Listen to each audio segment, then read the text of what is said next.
நல்லது செய்ய நினைச்ச ஒரு மனுஷன் அதே நல்ல மனசு அவனையே எல்லாருக்குமே குற்றவாளியா மாத்தினா என்னதான் பண்ணுவான். முத்து என்ன தப்பு செஞ்சான்? ஒரு ஆக்சிடென்ட், ஒரு மரணம், இது எல்லாத்துக்குமே காரணம் முத்து தானா?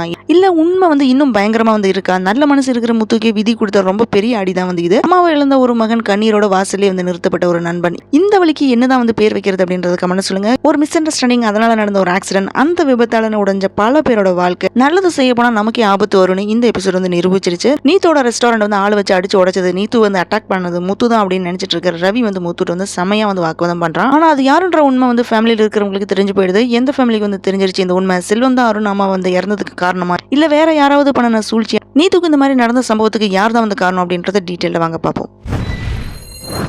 நல்ல மனசு இருக்கிற முத்துக்கு எகைன் ஒரு சிக்கல் ஒன்று வருது. இந்த எபிசோட் ஸ்டார்டிங் பார்த்தீங்கன்னா ஒரு பெரிய மிஸ் அண்டர்ஸ்டாண்டிங்ல தான் ஸ்டார்ட் ஆயிருக்கு. நீத்தோட ரெஸ்டாரண்ட் அடிச்சு நொறுக்கிறது மட்டும் இல்லாம நீத்து பிரியூட்டல அட்டாக் பண்ணி ஹாஸ்பிட்டல் கிடக்குறா. இங்கதான் விதி ஒரு கொடூரமான திருப்பம் எடுக்குது. செல்வம் காரை ஓட்டிட்டு போறான். மனசு ஃபுல்லா பார்த்தீங்கன்னா டென்ஷன், கில்ட், கன்ஃபியூஷன் இருக்கா. நீத்து பிரச்சனை ஒரு பக்கம் இருக்கிற நிலையில முத்து கூட ஏற்பட்ட மன உளைச்சல். செல்வம் கார்ல போகும்போது அருணோட அம்மா மேல மோதி விபத்து நடக்குது. அந்த விபத்துல அருணோட அம்மா சம்பவ இடத்துல உயிரிழந்துடுறாங்க. இந்த ஒரு விபத்துனால எத்தனை பேரோட வாழ்க்கை செஞ்சிருக்கு தெரியுமா? இதுக்கப்புறம் தான் செல்வம் அரெஸ்ட் பண்ணி ஜெயில அடைச்சிடுறாங்க. அருணோட அம்மாவோடலுக்கு அஞ்சலி செலுத்த வர முத்து வாசல்லே அருண் தடுத்து நிறுத்திடுறான். என் அம்மாவோட சாவுக்கு நீதான் காரணம், செல்வத்தை தூண்டி விட்டது நீதான் அப்படின்னு குத்தம் சொல்றான். அங்க இருக்கிற நிறைய பேர் சமாதானப்படுத்த ட்ரை பண்ணனாலும் அருண் யாரோட பேச்சையுமே கேட்கற மாதிரி இல்ல. கடைசியா ஒரு முறை அம்மாவோட முகத்தை பார்க்க பெர்மிஷன் கொடு அப்படின்னு முத்து கெஞ்சியுமே அருண் அக்செப்ட் பண்ணவே இல்லை. முத்து அப்படியே போக சொல்லிடுறான். இந்த சீன் முத்துவோட நல்ல மனசையும் உடைச்சிருக்கும். இன்னொரு பக்கம் பார்த்தீங்கன்னா உண்மை வெளிச்சத்துக்கு வருது. அதுவும் இன்னொரு இடத்துல நீத்தோட ரெஸ்டாரண்ட் அடிச்சு நொறுக்கின ரவுடிங்க எல்லாருமே ஸ்ருதியோட வீட்டுக்கு வராங்க. அவங்களுக்கு ஸ்ருதியோட அப்பா பணத்தை கொடுக்குறாரு. அதை பார்த்த உடனே ஸ்ருதி ஷாக் ஆகிறான். உண்மையை டைரக்டா கேட்கிறா. அதுக்கு அவர் என்ன சொல்றாரு பார்த்தீங்கன்னா, என் மக வாழ்க்கையை கெடுக்கிற ஒருத்தையை நான் சும்மா விட மாட்டேன் அப்படின்னு சொல்லிட்டு நீத்தோட ரெஸ்டாரண்ட் அடிச்சு நொறுக்கின ஆள் அனுப்புனது நான் தான் அப்படின்னு ஸ்ருதியோட அப்பா அக்செப்ட் பண்றாரு. இதை கேட்ட உடனே ஸ்ருதியோட உலகமே இடிஞ்சு போயிடுது. இதனால இனி ரவி கூட சேரவே முடியாது அப்படின்ற நிலைமையில ஸ்ருதி உடஞ்சு போய் நிக்கிறா.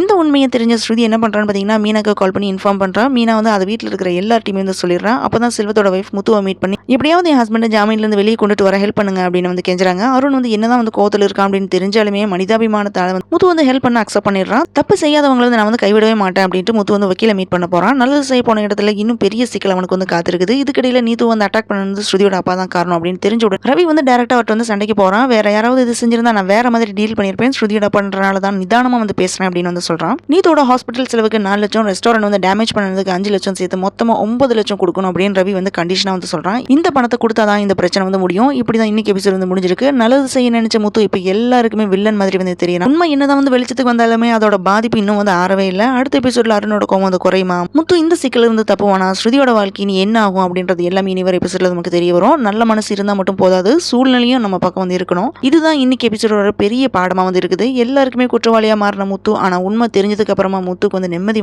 கிடைக்குமா? அருணோட கோவம் அடங்குமா? செல்வம் ஜாமீன்ல வெளியில வருவானா? முத்துக்கு விதி இன்னும் என்ன சோதனையெல்லாம் வைக்க போகுதோ? நல்ல மனசு இருந்தா மட்டும் போதாது, உண்மை வெளிச்சத்துக்கு வரும்போது யாரோட வாழ்க்கை முழுசா சிதறது. உண்மை தெரிய வந்த நாளே முத்துக்கு இன்னொரு சிக்கல் ஆரம்பமாக போகுது. இது எல்லாமே பாத்தீங்கன்னா அடுத்த எபிசோட்ல நமக்கு தெரிஞ்சிடும். ஒரு அம்மாவோட மரணம், ஒரு மகனோட கோபம், இந்த இடைவெளியில சிக்கன முத்து தப்புவானா? இந்த கதையில வில்லன் யாரு, விக்டிம் யாரு? அடுத்த எபிசோட்ல உண்மை எல்லாமே தலைகீழா மாறப்போகுது. மிஸ் பண்ணாம பாருங்க. Thanks for joining with me. இந்த வீடியோ உங்களுக்கு பிடிச்சிருக்கும் நம்புறேன். இந்த வீடியோக்கு லைக் பண்ணுங்க, ஷேர் பண்ணுங்க, சப்ஸ்கிரைப் பண்ணுங்க. Have a great day.